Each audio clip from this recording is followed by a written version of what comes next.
जय हिंद साथियों, स्वागत है आपको आपकी यूट्यूब चैनल अनुप राय रॉयल डिफेंस एकेडमी में। आज हम आपको दिल्ली पुलिस कांस्टेबल के लिए 8 मार्च 2014 का जो क्वेश्चन पेपर है ओनली मैथ्स का, उसके पूरे के पूरे सॉल्व कराएंगे। तो आप थोड़ा सा लास्ट तक देखते रहिए और मुझे उम्मीद है ये आपको लाभदायक होगा।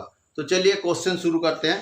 पहला क्वेश्चन जो है, एक ट्रेन 2.5 घंटे में 50 किलोमीटर गति से चलती है दूसरे समय। अभी क्या बोला है इसमें, एक पूरा ट्रेन है जिसने क्या किया 2.5 घंटे तक 2.5 आवर्स तक कितने स्पीड में चला, 50 किलोमीटर पर आवर से चला। और क्या है उसके बाद इसने 1.5 घंटे तक जो है 1.5 आवर्स कितने 70 किलोमीटर पर आवर से चला, 70 किलोमीटर पर आवर। यानी कि इसके समय अलग है, डिस्टेंस भी अलग है, स्पीड अलग है, तो इसमें क्या है दूरियां भी अलग होगा। तो दूरियां अलग है कैसे, distance is equal to speed into time. तो इसका डिस्टेंस कितना है, पहले वाला जब शुरू में चला तो डिस्टेंस कितना है, इसका डिस्टेंस पता करने के लिए स्पीड पता करेंगे 50 किलोमीटर और 2.5 में 2 4 5/2। इसके साथ ये 25 हो गया तो 5 में 125 किलोमीटर।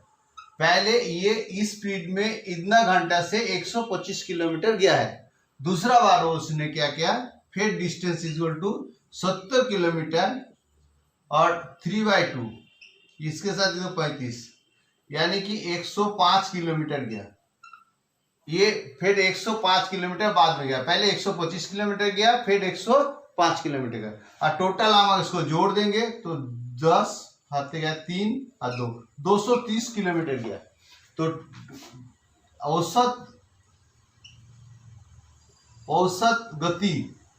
औसत गति का मतलब होता है कुल दूरी बाय कुल समय।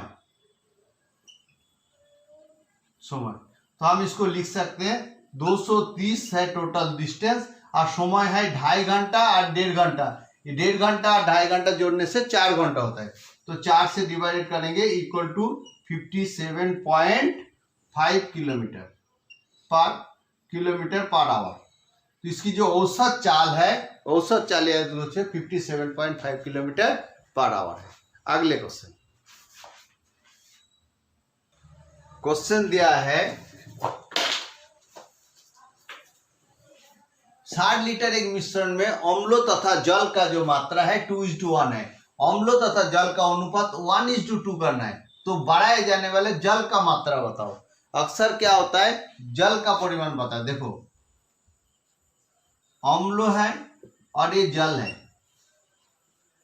किस रेशियो में है, 2:1 रेशियो में है। कितने लीटर है, 60 लीटर मिश्रण है, मिश्रण 60 लीटर है। तो ये अनुपात का योग है 3 है।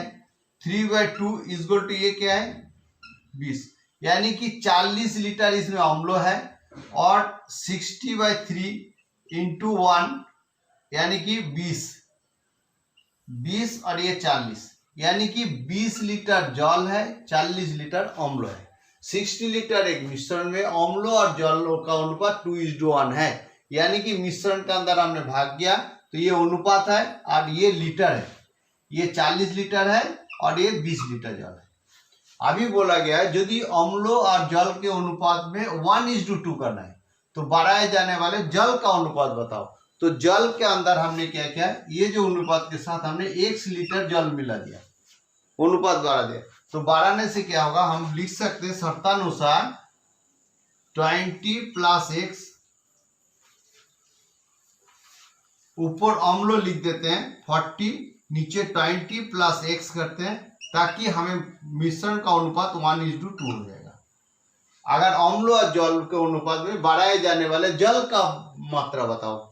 क्या होता है, जल का मात्रा बढ़ाते हैं तो जल के क्षेत्र में हमने x लिख दिया तो x बढ़ाते मात्रा ये हो गया। तो अभी हम इसको कर सकते हैं 20 + x is equal to 80 litre और x is equal to 80 - 20 equal to 60 litre.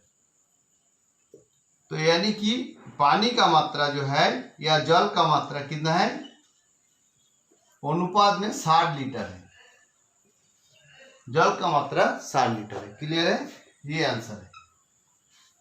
अगले क्वेश्चन फिर देखते हैं।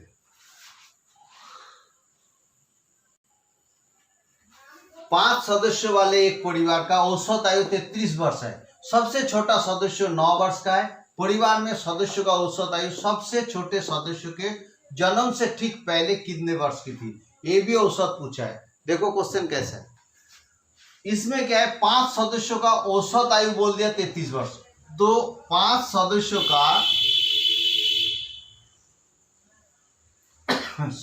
का कुल आयु कितना है, 5 इंटू 33 यानी कि 165 वर्ष, 165 वर्ष।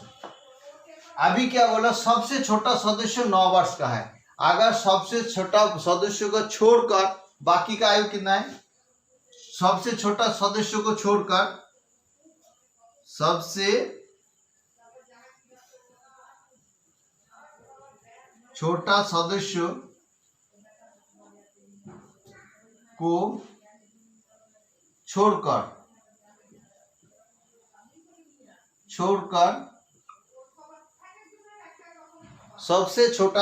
को छोड़कर सबसे छोटा सदस्य को छोड़कर बाकी का आयु कितना है, बाकी का आयु 165 माइनस 9 यानी कि 156 वर्ष है। यानी कि 5 सदस्य था, 5 सदस्यों में सबसे छोटा सदस्य को छोड़ दिया, यानी कि 4 सदस्यों का आयु कितना हो गया, 156 है। तो 9 वर्ष पहले परिवार में सदस्य औसत आयु सबसे छोटे सदस्यों के जन्म से ठीक पहले, यानी कि 9 वर्ष हम पीछे चले जाएंगे, तो 9 वर्ष पहले 4 सदस्यों का आयु कितना था, 9 वर्ष पहले अर्थात 9 वर्ष पहले 4 सदस्यों का आयु 156 माइनस 9 इंटू 4 यानी कि 36, 156 माइनस 36 यानी कि वो 120 वर्ष था, 120 वर्ष था। अभी बताया गया ये 4 सदस्यों का जो है औसत आयु कितना, ठीक पहले बाकी वर्ष के इसकी औसत आयु बाकी सदस्यों का औसत आयु, यानी कि बाकी सदस्यों का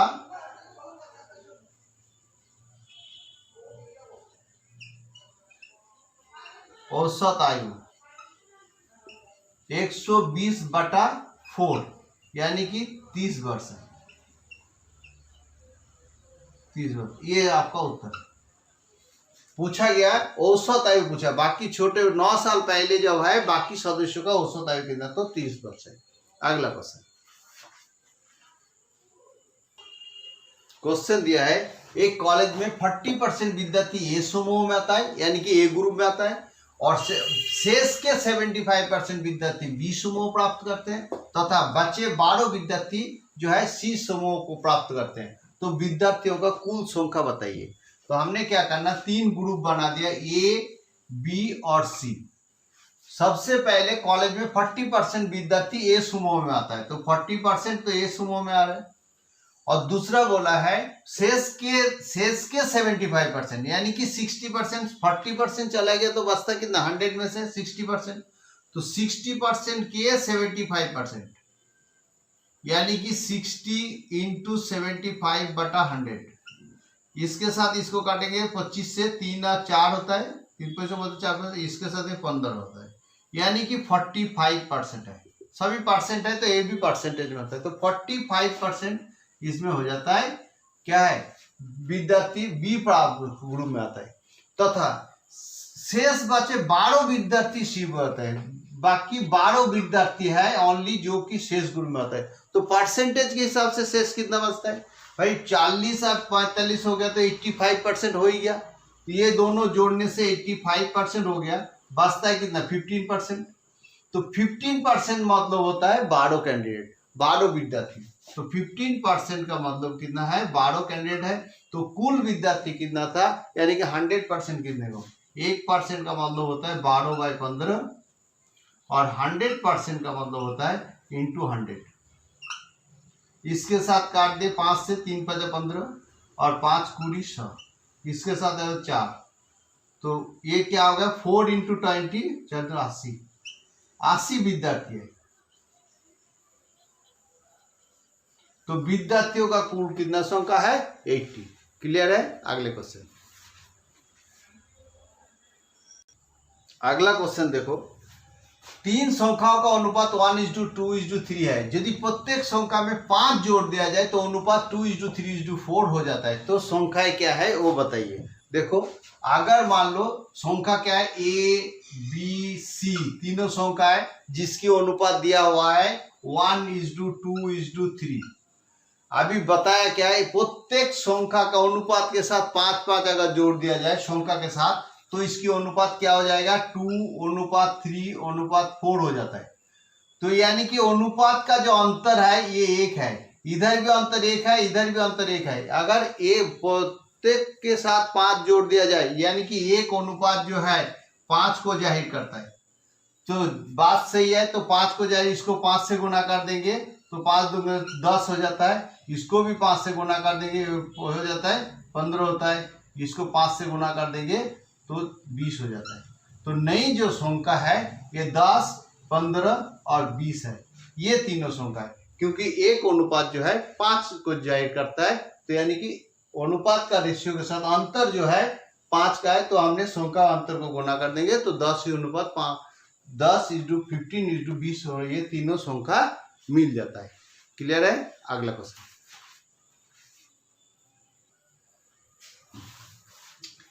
किसी कार्य को A 8 दिन में कर सकता है, उसी कार्य को B 15 दिन में कर सकता है। यदि B 10 दिन काम करने के बाद छोड़ देता है तो शेष कार्यों को A अकेला कितने दिनों में करेगा।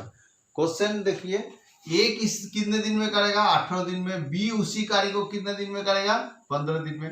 ये दोनों का हम एलसीएम कर लेंगे, एलसीएम करने से होता है 90, तो 90 होगा तो 5 × 8 = 90 है और 6 × 15 = 90 है।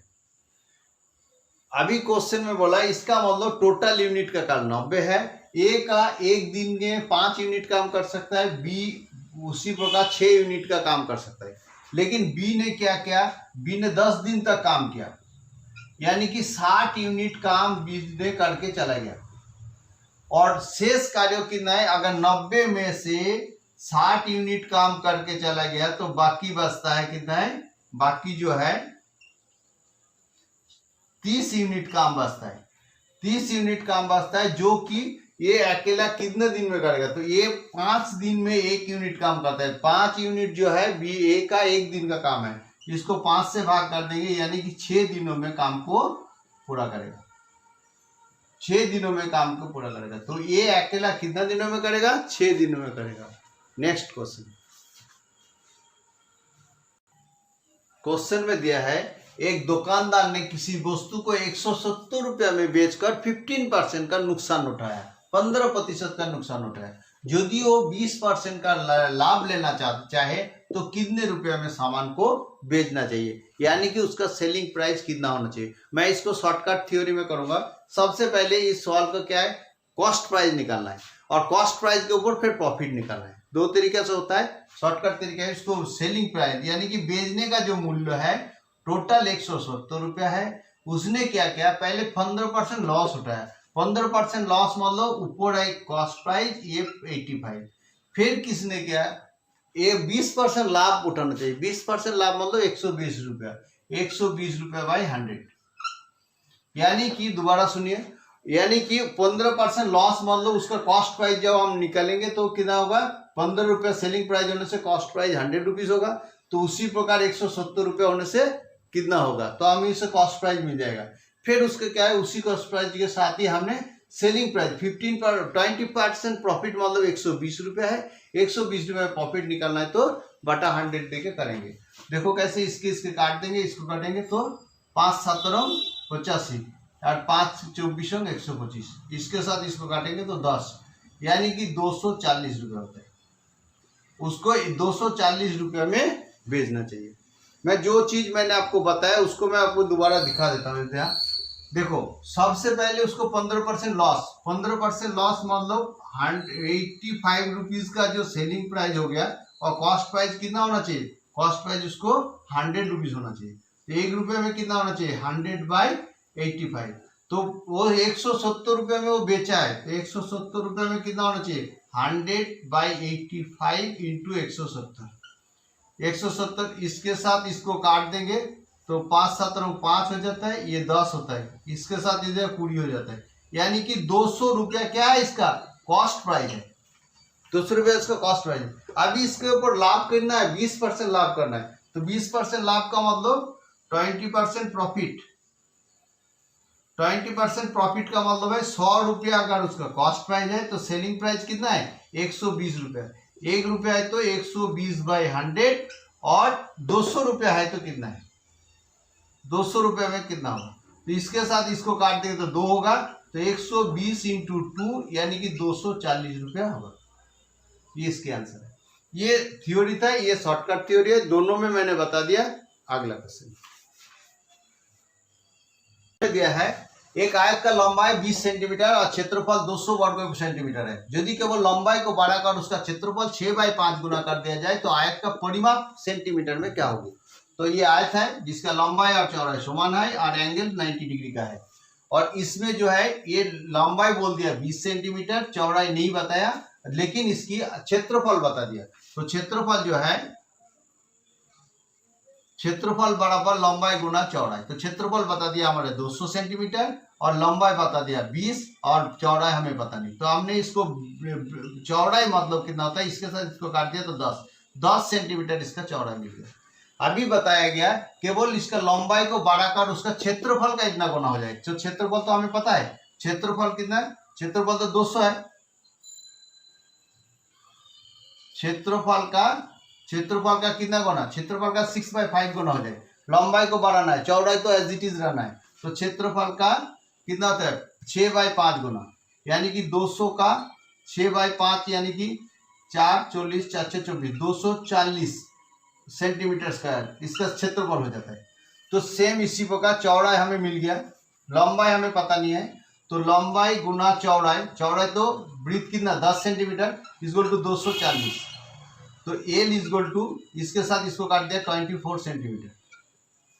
तो नया जो क्षेत्रफल बना, नया क्षेत्रफल के बना तो इसका 240 सेंटीमीटर नया का क्षेत्रफल, पुराना क्षेत्रफल है 200, नया क्षेत्रफल जो है 240, क्योंकि इसने बोला है क्षेत्रफल का इतना गुना बढ़ा दिया जाए, सिर्फ लंबाई को बढ़ा दिया, चौड़ाई एज इट इज है। अब बताया क्या इसका परिमाप कितना होगा। तो परिमाप मतलब पता है हमें 2 इंटू एल प्लस बी। तो 2 तो है, एल यहाँ पर 24 है और बी 10 है, तो इसका मतलब यह है 2 इंटू 34 यानी कि 68 सेंटीमीटर। कॉन्सेप्ट क्लियर है, एक पुराना था ये है। नेक्स्ट क्वेश्चन, अगला क्वेश्चन देखिए, क्वेश्चन पॉइंट का है, ध्यान से देखना है। 400 प्लस 0.04 माइनस 0.004। अक्सर हम क्या करते थे, गलती कर देते, ये माइनस को ध्यान नहीं देते। तो इसमें देखना इसका मतलब क्या होगा, जब हम इसको रूट करेंगे तो सीधा 20 होगा, 2 से वर्ग होगा, 20 को वर्ग कर देंगे तो 200 का, प्लस यहाँ पर क्या होगा ये 0.100 हो जाएगा, 4 बटा क्या होगा पॉइंट मतलब 1 पे 2 जीरो हो जाएगा, माइनस इस बार इधर भी ऐसे 4 होगा और नीचे कितना पॉइंट मतलब 1 1 2 3 4 5 6 1 2 3 4 5 6 जीरो हो जाता है। तो अभी इसको करेंगे तो 20 प्लस इधर कितना हो जाएगा, इसको हो जाएगा ये 2.2 हो जाता है, माइनस ये भी 2 जीरो के लिए 1 सौ का हो जाता है, तो 0.002 हो जाता है।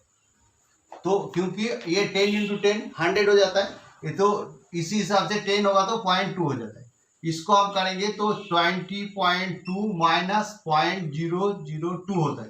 तो इसके साथ माइनस करेंगे, देखो 20.2 के साथ पॉइंट के नीचे पॉइंट, फिर 002 मतलब ये 2 जीरो इधर कर लेंगे, फिर इधर क्या होगा 8 10 7 1 ये 9 1.20, ये आंसर होता है 20.198, ये आंसर होगा। Concept clear. नेक्स्ट क्वेश्चन, हाँ 60 किलोमीटर पर आवर गति से चलती है एक ट्रेन, एक प्लेटफॉर्म को 30 सेकंड में पार कर लेती है। यदि ट्रेन की लंबाई 200 मीटर है तो प्लेटफॉर्म की लंबाई क्या होगा? कई बार इस तरह के क्वेश्चन आ चुका है। तो देखिए कैसे होता है। ये ट्रेन है और ये इसकी प्लेटफॉर्म है। ट्रेन की लंबाई हमें बता दिया 200 मीटर है, प्लेटफॉर्म की लंबाई हमें पता नहीं है। तो जब हम डिस्टेंस पता करेंगे तो डिस्टेंस पूरे को कवर करते हैं, कितने समय में प्लेटफॉर्म को कवर कर लेती है, तो प्लेटफॉर्म की लंबाई कितना है, तो डिस्टेंस 200 प्लस x। ये क्लियर है। अभी हमें बता दिया 60 किलोमीटर, इसकी चाल कितना है, ट्रेन की चाल बता दिया 60 किलोमीटर पर आवर। किलोमीटर ये भी मीटर में है, ये भी सेकंड में है, तो हम इसको मीटर पर सेकंड में बदलेंगे। मीटर पर सेकंड के लिए 5/80 से गुना कर देंगे। तो इसको काटेंगे तो 6 से काटेंगे तो 3 6 18, 6 से काटेंगे तो 10, यानी कि 50/3 मीटर पर सेकंड है। तो ये 200 मीटर इसकी लंबाई है। ये टाइम कितना है, time is equal to 30 second. तो डिस्टेंस पता करना है, प्लेटफॉर्म की डिस्टेंस पता, distance is equal to speed into time. तो डिस्टेंस हमारा है 200 प्लस x, स्पीड हमारा है 50/3 और टाइम हमारा 30 सेकंड है। तो इसके साथ इसको काटेंगे तो 10, यानी कि 500 है। तो हम लिख सकते हैं x is equal to 500 minus 200, यानी कि 300 मीटर। 300 मीटर x है। x मतलब क्या है, इसकी, तो इसकी प्लेटफॉर्म की डिस्टेंस कितना है, 300 मीटर। क्लियर है। अगला क्वेश्चन देखो, ये क्वेश्चन को थोड़ा ध्यान से समझना। दो वर्ग का भुजाओं का योग है अलग अलग 68 सेंटीमीटर और 60 सेंटीमीटर है, और तीसरा जो वर्ग है जिसकी क्षेत्रफल दोनों वर्ग के क्षेत्रफल के अंतर के बराबर है, तो इसका भी वर्ग का जो तीसरा वाला जो वर्ग है उसका भी परिमाप निकालो। ये बताया। इसमें क्या है, देखो दो वर्ग है, वर्ग का क्या होता है, चारों भुजा बराबर होता है। दोनों वर्ग का क्या बोला, इसकी अलग अलग योग है। योग मतलब इसकी परिसीमा, इसकी परिसीमा ये, यानी कि इसकी जो परिसीमा है, ये ए वाला है, ये एक है, 1 नंबर वर्ग है, ये 2 नंबर वर्ग है। तो 1 नंबर वर्ग का परिसीमा कितना है, परिसीमा 68 है।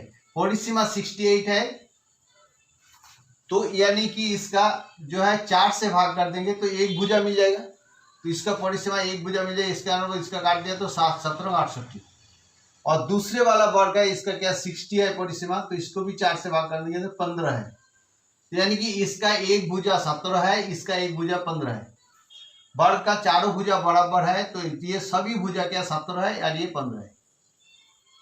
अभी क्या बोला है, अगर एक भुजा, ये तीसरा वाला जो वर्ग है, ये दोनों वर्ग एक तीसरा वाला वर्ग है, तीसरा वर्ग का जो क्षेत्रफल होगा उसकी अंतर के बराबर है, वर्ग के अंतर के क्षेत्रफल। यानी कि इसका एक भुजा अगर ये है तो इसका क्षेत्रफल क्या होगा, ए स्क्वायर होगा।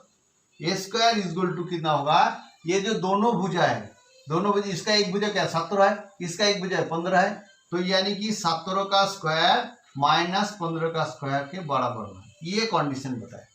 दोबारा समझ लो, तीसरा जो वर्ग है जिसकी क्षेत्रफल दोनों के वर्ग का क्षेत्रफल के अंतर है। हमें तो पता है वर्ग का क्षेत्रफल मतलब भुजाओं का स्क्वायर है, इसका भी क्षेत्रफल का अंतर मतलब 15 का जो भुजाओं की स्क्वायर है, तो दोनों के वर्ग के क्षेत्रफल के अंतर का बराबर है। तो हम यहां से निकालेंगे ए स्क्वायर इज इक्वल टू 17 289 होता है और इसका 225 होता है। तो इसके साथ इसको माइनस कर देंगे, ये 4 है और ये 2 6 है, 64। ए स्क्वायर 64, तो ए इज इक्वल टू कितना 8। तो ए इज इक्वल टू 8 मतलब एक भुजा इसका ए इज इक्वल टू 8 हो जाता है। तो अभी बोझा है जो इसका परिसीमा क्या है, तीसरा नंबर जो वर्ग है इसकी परिसीमा, तीसरा वर्ग का परिसीमा, परिसीमा is equal to 4a। 4a मतलब 4 इंटू 8, यानी कि 32 सेंटीमीटर, 32 सेंटीमीटर। ये इसके आंसर है। क्लियर है। दोनों का अलग अलग योग मतलब दोनों का परिसीमा बता दिया, और दो परिसीमा बता दिया तो अगर इसकी चारों भुजा समान है तो 4 से भाग कर दिया तो एक भुजा मिल गया, दूसरा का भी 4 से भाग दिया तो एक भुजा मिल गया।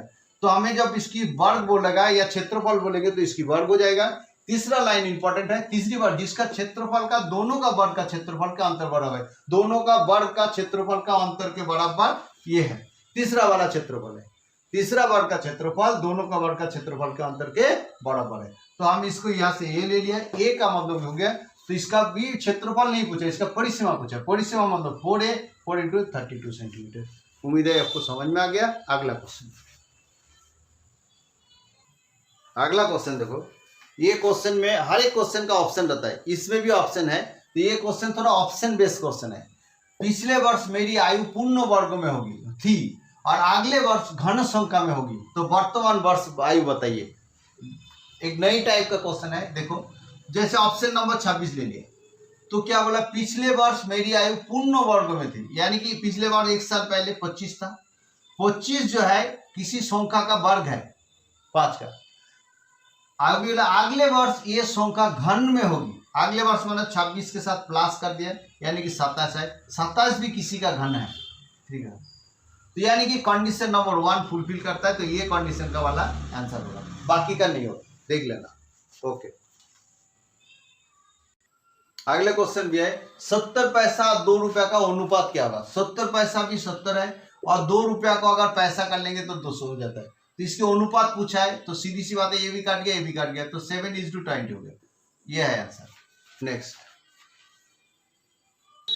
अगला क्वेश्चन देखो, यदि एक वृत्त का अर्धव्यास, अर्धव्यास मतलब स्क्वायर है, ये रेडियस है, r अगर 10% बढ़ जाता है तो इसकी क्षेत्रफल में भी क्या कितनी प्रतिशत बढ़ेगा। तो इस फॉर्मूला को हम सीधा देखेंगे। अगर ये भी प्रतिशत है और r भी प्रतिशत में है, वृत्तों का अर्धव्यास 10% बढ़ा जाए, तो हमने सीधा फॉर्मूला डालेंगे x + y/xy/100, यानी कि a भी r भी 10% है, क्षेत्रफल भी 10% बढ़ जाता है, तो हम क्या करेंगे 10 × 10/100, यानी कि ये दोनों काट देंगे, तो 20 + 1 यानी कि 21% बढ़ जाएगा।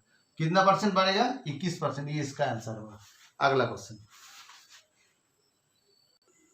अगला क्वेश्चन क्या बताया है, एक स्कूल में 60% छात्रा है, यदि कुल छात्राओं की संख्या 690 है तो कुल विद्यार्थियों की संख्या बताओ। अभी स्कूल के अंदर छात्रों छात्राएं दोनों होता है। अभी छात्राओं की संख्या कितना बता दिया, 60%, और ये भी बोल दिया कुल छात्राओं की संख्या इतना, माने 60% का मतलब होता है 690% छात्राएं हैं। अगर गर्ल्स इतना है तो टोटल संख्या विद्यार्थी कितना है, तो 100% कितना हो, 1/69/60, और 100% जो है परसेंटेज में टोटल पूछा × 100। इसके साथ इसको काट दिया, इसके साथ इसको काट जाएगा, 3 से 3 दूगुने 6, 3 दूगुने 6, 3 3 9, इसके साथ इसको काटेंगे तो 50, तो 3 5 15, 5 हत्ते के 1 और 5 दूगुने 10 1 11, इतना टोटल संख्या इतना, ये आंसर है। तो उम्मीद है जितनी भी वीडियो आज कराया आपको अच्छा लगा होगा। मैंने मेरी तरफ से फुल एफर्ट्स दिया आपको समझाने के लिए। अगर मेरे वीडियो अच्छा लगता है लाइक करना, शेयर करना, अगर सब्सक्राइब नहीं किया तो सब्सक्राइब भी कर देना, तो अगले आपको नोटिफिकेशन भी मिल जाएगा। Thank you.